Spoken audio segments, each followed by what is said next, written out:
नमस्कार। 4C supreme law partners के इस नए कानूनी एपिसोड में मैं एडवोकेट डॉक्टर अजय कुमार पांडे आप सबका स्वागत करता हूं। फिर लेकर हाजिर हूं आप सबसे जुड़ा एक मुकदमा। इधर मेरे पास लगातार कई केस ऐसे आ रहे हैं, कई ऐसी सवाल आ रहे हैं वीडियो के माध्यम से, यूट्यूब के माध्यम से कि जनाब वकील साहब, घर सबका एक सपना होता है और बड़ी मुश्किल से मार्केट में कोविड के बाद सेंटिमेंट वापस आ पाया है और कुछ नए प्रोजेक्ट्स भी लॉन्च हो रहे हैं और रियल एस्टेट की प्राइस में लगातार इजाफा हो रहा है और हम घर बुक करते हैं तो 3-4 समस्याएं आती हैं। उसके बारे में क्या समाधान है? तो आज यह जो वीडियो है कि बिल्डर और ग्राहक एक घर बुक करते हुए किन बातों का आपको ध्यान रखना है और अगर कुछ बात ऐसी वैसी हो जाए तो आपके क्या अधिकार हैं।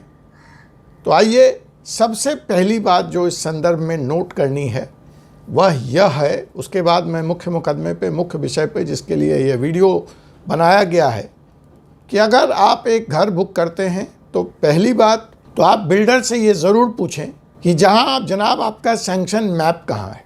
अभी मुझे किसी ने बेंगलोर से अप्रोच किया, कहने लगे जी अयोध्या में हमारी ज़मीन है, उस पर हम अप्रोच क्या किया, विज्ञापन था, विज्ञापन मैंने देखा और मैंने कॉल किया। तो उन्होंने कहा जी अयोध्या में हम विला बना रहे हैं, 3-4 करोड़ का विला है। मुझे बड़ा अच्छा लगा, कहाँ लोडा का विला 8-8 करोड़ का है। तो मैंने कहा साहब एक विला लेने में मैं भी इंटरेस्टेड हूँ, तो आपका सैंक्शन मैप कहाँ है? उन्होंने कहा वो तो है नहीं। मैंने कहा आपका रेरा रजिस्ट्रेशन कहाँ है? उन्होंने कहा वो भी नहीं है। फिर मैंने कहा आप विज्ञापन कैसे दे सकते हैं? यह रेरा अधिनियम का खुलेआम उल्लंघन है। तो पहली बात तो किसी भी बिल्डर को आपसे बुकिंग अमाउंट लेने का, प्रोडक्ट एडवर्टाइज करने का तब तक अधिकार नहीं है जब तक कि उसके पास सैंक्शन नहीं है और सैंक्शन के साथ साथ रेरा रजिस्ट्रेशन नहीं है। तो सबसे पहले तो बुकिंग की अगर बात आए तो आप ये रेरा रजिस्ट्रेशन और सैंक्शन मैप, ऑफ कोर्स बाकी चीज़ें, टाइटल ऑफ द लैंड और तमाम सारी चीज़ें आप मांगेंगे, वो आप ज़रूर मांगें, लेकिन कई बार टाइटल ऑफ लैंड तो था इस बेंगलोर के केस में, वो समस्या नहीं है। समस्या उसके बाद है कि मैप कहाँ सैंक्शन है। मैप भी सैंक्शन हो सकता है बट रेरा रजिस्ट्रेशन महत्वपूर्ण है। उसके पहले किसी भी बिल्डर को प्रोडक्ट को सेल करने की, एडवर्टाइज करने की इजाज़त नहीं है। तो ये तो हो गई पहली बात। अब दूसरी बात जो आती है वो ये आती है कि जनाब बिल्डर कुछ भी मांगते हैं, फ्लैट का कॉस्ट तो जो भी है वो तो नेगोशिएट करके आपने पता कर लिया। अब बिल्डर मांगता है कि साहब 50 लाख का फ्लैट है, 10 लाख रुपए दे दीजिए, 8 लाख रुपए दे दीजिए। क्या वो ऐसा कर सकता है? जी नहीं, वो बिल्कुल नहीं कर सकता। रेरा इस बारे में स्पष्ट है और वो ये कहती है कि 10% is the booking amount, maximum of the total sales consideration. जो भी फ्लैट की लागत है, जो कीमत है, उससे 10% से ज़्यादा की बुकिंग अमाउंट का डिमांड बिल्डर नहीं कर सकता। तो ये हो गई दूसरी बात। सबसे महत्वपूर्ण बात मैं लास्ट में करूँगा कि इफ़ ये सारा सपना गोज हेवायर तब क्या होगा। अब आपने 50 लाख का फ्लैट है, 5 लाख रुपए आपने सारे कागजात, सारे कंप्लायंसेस देख लिए और 5 लाख रुपए आपने उनको दे दिए। अब सवाल ये उठता है कि उसके बाद वो आपके साथ सेल एग्रीमेंट इंटर करेगा। वो आप बिल्कुल ध्यान रखिए, वो रजिस्टर्ड सेल एग्रीमेंट आप कीजिए और उस सेल एग्रीमेंट में जो भी पेमेंट की शर्त आप कंस्ट्रक्शन लिंक प्लान में ले रहे हैं, वन टाइम पेमेंट में ले रहे हैं, वो आपको देखना है। उस सेल्स एग्रीमेंट को आप ध्यान से पढ़िए और उसके हिसाब से आप आगे का पेमेंट देंगे, या उस सेल्स एग्रीमेंट को रजिस्टर्ड कराने के बाद, साइन कराने के बाद ही बिल्डर आपसे ज़्यादा पैसे लेने का हकदार बन जाता है। अब आती है कि खुदा न खास्ते आपने 2-4 इंस्टॉलमेंट और दे दिए या सेल्स एग्रीमेंट के टाइम पे आपने 10-20 लाख रुपए और दे दिए। अब किसी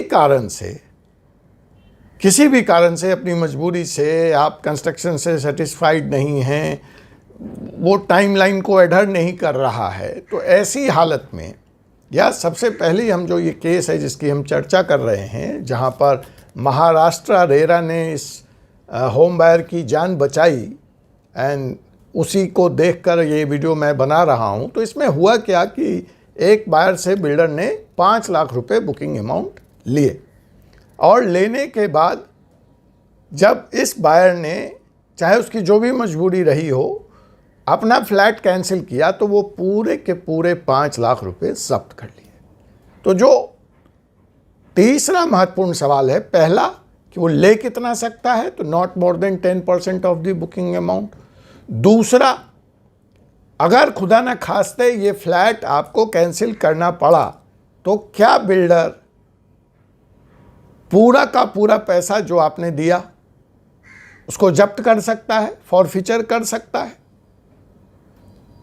तो इसका जवाब है नहीं। वैसे देखिए, ये रेरा के सेक्शन 13 में डिफाइंड है कि बिल्डर क्या कर सकता है। तो रेरा की जो सेक्शन 13 है उसमें आपको ये देखना है, जिस वक्त आप सेल एग्रीमेंट कर रहे हैं, कि उसमें किस टर्म्स एंड कंडीशन पे आप दोनों एग्री हुए हैं। लेकिन बिल्डर का ये sale agreement in contravention to RERA Act नहीं हो सकता। मतलब वहाँ पे 10% ही फॉरफीचर, अगर वो लिख देगा 15% तो उससे बात बनती नहीं है। या अब तक जैसा कि मैंने उदाहरण दिया कि आपने 25 लाख रुपए दे दिए, फ्लैट की कीमत 50 लाख थी, तो 50% पेमेंट आपका हो चुका है और इस स्टेज पे आप कैंसिल कर रहे हैं, आप विड्रॉ कर रहे हैं। तो क्या बिल्डर पूरे के पूरे 25 लाख रुपए रख सकता है? नहीं, वो मैक्सिमम 5 लाख रुपए रख सकता है। लेकिन महाराष्ट्र के इस केस में वो 5 लाख रुपए भी नहीं रख पाया। महाराष्ट्र रेरा ने उसको, जो टोटल वैल्यू ऑफ फ्लैट था, जो यहाँ पे अगर हम बात कर रहे हैं 50 लाख, तो उसका सिर्फ 2%, नॉट 10%, सिर्फ 2%। 50 लाख का 10% तो 5 लाख बिल्डर ने रख लिया था। लेकिन महाराष्ट्र एक ऐसा स्टेट है जहाँ पे ये फॉरफीचर अमाउंट महाराष्ट्र रेरा ने 2% of the total sales consideration fix किया है। तो इस हालत में इस बिल्डर को बाकी पैसे होम बायर को वापस करना पड़ा।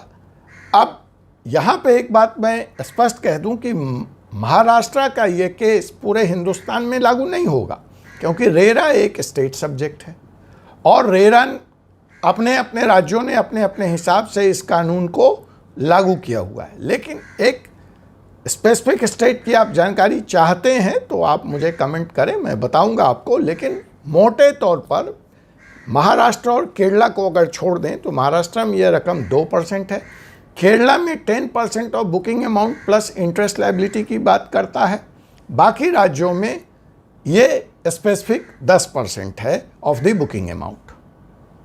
ठीक है, of the total amount booking amount जो है आपका, वो बिल्डर फॉरफिट करता है। अब इसमें एक समस्या और आती है कि कई राज्यों में तो ये डिफाइंड है और कई राज्यों में डिफाइंड है ही नहीं।